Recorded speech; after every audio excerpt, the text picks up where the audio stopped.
Bonsoir à tous, soyez les bienvenus dans le 18h Info de Télé Nantes. Voici les titres de ce journal. J-3 avant le premier tour des régionales. Toute la semaine, les équipes de campagne tractent dans les rues leurs lieux de prédilection, les marchés, comme celui de Zola. Dans ce journal également, nous irons à la rencontre de François Delarosière, le directeur artistique de la compagnie La Machine, publie un livre de croquis. Enfin, gros plan sur le championnat de France de foot fauteuil. Le club de Nantes accueillait il y a quelques jours une journée de Division 2. C'est la dernière ligne droite avant le premier tour des élections régionales. Dimanche prochain, le 6 décembre, 10 listes vont se mesurer dans les urnes. Alors les militants sont plus que jamais mobilisés pour aller à la rencontre du public, pour tenter de convaincre des électeurs pas toujours très au fait de l'imminence du scrutin. Exemple ce matin sur le marché Zola à Nantes avec ce reportage d'Anne Judic. Bonjour madame, je crois que vous n'avez pas eu celui-ci. Si, j'ai eu ce matin déjà. Ah bah très bien, ça veut dire qu'on a bien travaillé. Voilà. Merci. Bonjour monsieur. Bonjour. Vous le voulez pas, c'est pour les élections ce week-end. Je l'ai déjà. D'accord, très bien. C'est un exercice pas facile, mais incontournable pour les militants. Ce jeudi matin, à l'entrée du marché, plusieurs listes distribuent leurs tracts. Bonjour madame, Debout la France avec Nicolas Dupont-Aignan. Parmi eux, Sophie Von Goethem, la tête de liste Loire-Atlantique pour Debout la France, est ici dans son quartier. La présence de ces militants sur les marchés, c'est un élément clé de sa campagne. C'est important de montrer qu'on existe quand même. Nous, on ne fait pas partie des grands partis, donc par définition, on est obligé de... Bonjour madame. On est obligé de se montrer un peu plus. Monsieur Debout la France avec Nicolas Dupont-Aignan. Bonjour monsieur, dame. Élection régionale dimanche pour le Parti socialiste. Toutes les sensibilités politiques sont coutumières de cet exercice, diversement apprécié par les Nantais. Moi, je trouve ça fatigant. C'est maintenant la politique, que ce soit les uns comme les autres, ils se valent tous, donc je fais même plus attention finalement. C'est très bien parce que je me souvenais pas qu'il y avait des élections prochainement. Je lis pourtant le journal, mais j'ai pas fait attention et il m'a dit pour de dimanche. Les dimanches 6 et 13 décembre précisément. D'ici là, tout le monde aura reçu les programmes des candidats dans sa boîte aux lettres. En marge de la COP 21 organisée en ce moment à Paris, Nantes Métropole vient d'annoncer l'organisation en 2016 d'un sommet mondial pour la société civile dédié au changement climatique. Son nom, Climate Change. Le rassemblement durera 3 jours du 26 au 28 septembre l'année prochaine. Nantes Métropole annonce la présence d'acteurs non étatiques venus du monde entier. Ils partageront leurs expériences et innovations en matière de ville durable, de mobilisation des acteurs locaux ou encore de financement de l'action climatique.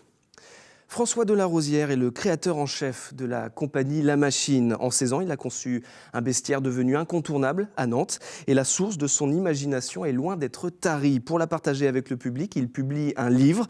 Dans cet ouvrage, des dizaines de croquis qu'il a lui-même réalisés.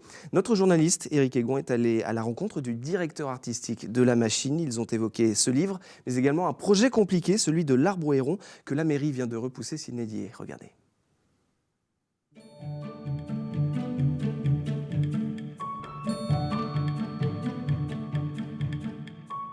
C'est un livre de dessin qui traite de la façon dont je dessine et la façon dont j'envisage cet instant particulier et précieux qui est de dessiner. Les dessins se confondent, hiérarchie, projet, spectacle, projet de rue, projet avorté, dessin inédit, c'est tout ça, et on retrouve tout ça dans l'ouvrage.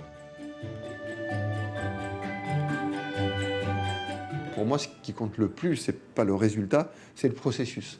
C'est pour ça que ces dessins sont le fruit d'un temps de plaisir passé à dessiner, mais c'est pas une finalité en soi. C'est un point de départ pour une aventure qui va se poursuivre. C'est pour ça que j'attache beaucoup d'importance à la concentration, au plaisir de dessiner, et à être, quand je dessine, dans un état vraiment jubilatoire et de plaisir.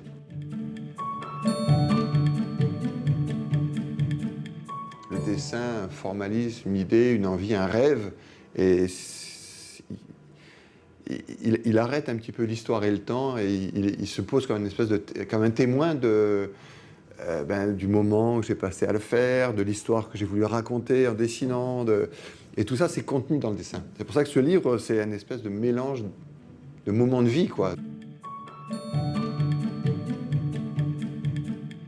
Il y a à la fois une déception, mais à la fois aussi c'est aussi une bonne nouvelle, puisque le projet est maintenant dans les tuyaux, réellement, avec une volonté de la part de Johanna Roland de continuer à trouver des financements, de travailler sur son implantation, et il n'a jamais été aussi près du but.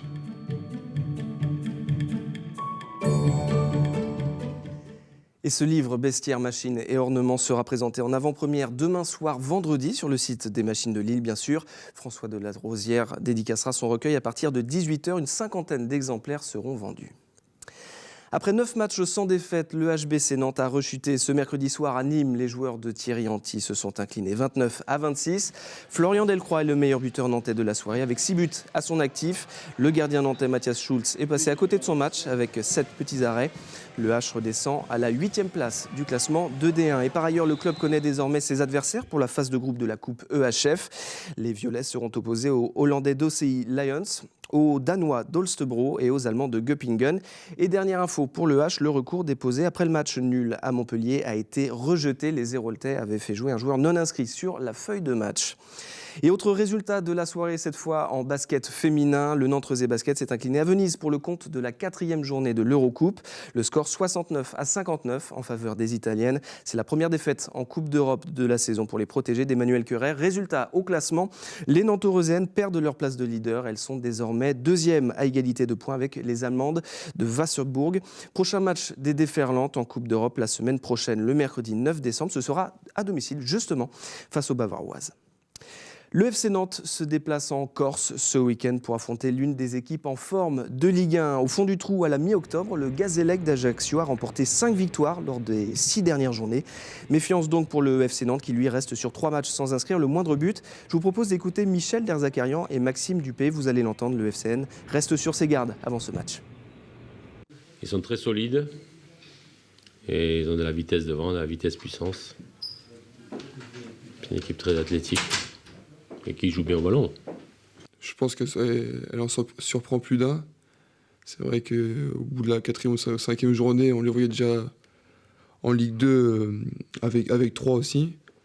Et là, ils sont sur une série qui est assez exceptionnelle. Je crois que le budget de 14 ou 15 millions, j'ai vu tout à l'heure dans un journal, que c'était le salaire d'Ibrahimovic. Bon, voilà, ce qu'il faut, c'est assez beau. Et c'est à nous, justement, de peut-être les remettre un peu sur terre.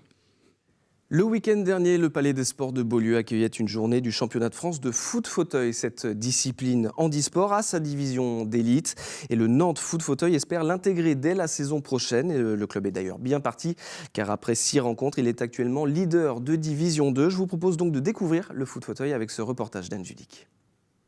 Un ballon plus gros, des poteaux en guise de but et seulement 4 joueurs par équipe. Voilà les grandes caractéristiques du foot fauteuil. Un sport réservé aux personnes handicapées évoluant en fauteuil électrique. Une vraie passion pour tous ces athlètes. C'est un des seuls sports d'équipe qu'on peut faire en fauteuil roulant et électrique. Donc, et puis comme j'aime le foot aussi et que je suis Nantes, ça m'a semblé naturel de faire du foot en fauteuil. Ce week-end, le Palais des Sports de Beaulieu accueillait une journée de championnat. 5 équipes venues de la France entière ont enchaîné les matchs d'une durée de 40 minutes. Les sportifs se fatiguent vite. Pratiquer le foot fauteuil demande beaucoup d'énergie et d'entraînement. La précision est très très importante parce qu'il y a des automatismes qui se font au millième de seconde. Donc c'est très très précis. Et puis de la concentration puisqu'on est sur un engin électrique. Donc il faut pouvoir être toujours précis. On peut imaginer si on le compare à une console vidéo. Si on enlève un bouton ou si on ne met pas la manette dans le bon sens, on loupe tout. Donc il faut être très concentré sur ce qu'on fait et très appliqué. Un dernier joli but, malheureusement refusé par l'arbitre, et les Nantais feront match nul face à Montpellier, 2 partout. Une déception pour le capitaine. On est en D2, on est leader. Le but, c'est d'aller le plus loin possible et le plus haut possible. Pourquoi pas même la D1. Voilà quoi, donc je veux dire, là sur ce match-là, on perd quand même 2 points précieux quoi, qu'on devait obligatoirement récupérer quoi. Avis aux amateurs, filles ou garçons, ce sport mixte recrute. Et pour leur prochaine journée de championnat, les joueurs du Nantes Foot Fauteuil se déplaceront à Nanterre le week-end du 9 janvier prochain. Et c'est la fin de cette édition. Merci beaucoup de l'avoir suivi. Je vous souhaite une très belle soirée sur notre chaîne et à demain pour un nouveau 18h Info.